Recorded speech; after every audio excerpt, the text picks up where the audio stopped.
2 दिवसांपूर्वी शिवसेना ठाकरे गटाचे शहर प्रमुख रविकिरण इंगवले यांनी राज्य नियोजन मंडळाचे कार्यकारी अध्यक्ष राजेश क्षीरसागर यांच्यावर CPRमधील सर्जिकल साहित्य खरेदीत 5 कोटी रुपयांचा घोटाळा केल्याचा आरोप केला होता। या आरोपाला प्रत्युत्तर देताना शिंदे सेनेचे जिल्हाप्रमुख सुजित चव्हाण यांनी रविकिरण इंगवले यांना लक्ष्य केलं होतं। आज सुजित चव्हाण यांच्या वक्तव्याचा समाचार घेताना इंगवले यांनी राजेश क्षीरसागर यांनी हिम्मत असेल तर कागदोपत्री पुरावे घेऊन समोर यावं असं थेट आव्हान दिलंय। गद्दार शिंदे सेनेच्या पदाधिकाऱ्यांनी क्षीरसागर यांनी लिहून दिलेल्या पत्रकावर सह्या करू नयेत। राजेश क्षीरसागर यांचं राजकारण सध्या व्हेंटिलेटरवर आहे।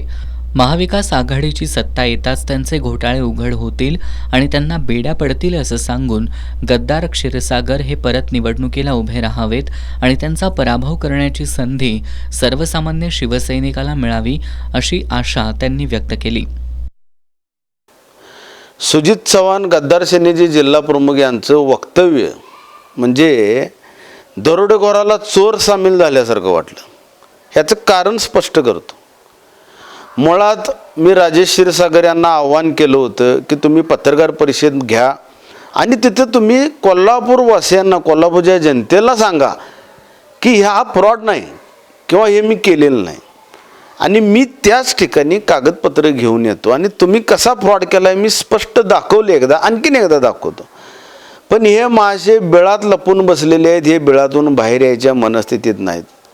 आणि सुजित भाऊंच्या बाबतीत कसं झालं, ज्या रामभाऊ दादांनी शिवसेना खेड्यापाड्यात वाढवली, शिवसेनेचं नाव चांगलं केलं, त्यांचा मुलगा जर राजेश क्षीरसागर यांचा हेर म्हणून काम करत असेल, सतरंजी उचलत असेल, तरी आमचं दुर्भाग्य आहे। माझी विनंती आहे गद्दार सेनेच्या सर्वच पदाधिकाऱ्यांना, आज ना उद्या राजेश क्षीरसागर यांना महाविकास आघाडीची सत्ता आली की त्यांची सर्व प्रकरण, त्यांचा सर्व भ्रष्टाचार आम्ही बाहेर काढल्याशिवाय राहणार नाही।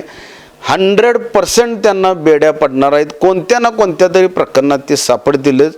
पण माझी त्यांच्या सहकार्याला माझी विनंती आहे, त्यांच्या गद्दार सेनेच्या पदाधिकाऱ्यांना, की त्यांनी ते सांगतील तिथं कुठेही सही करू नका।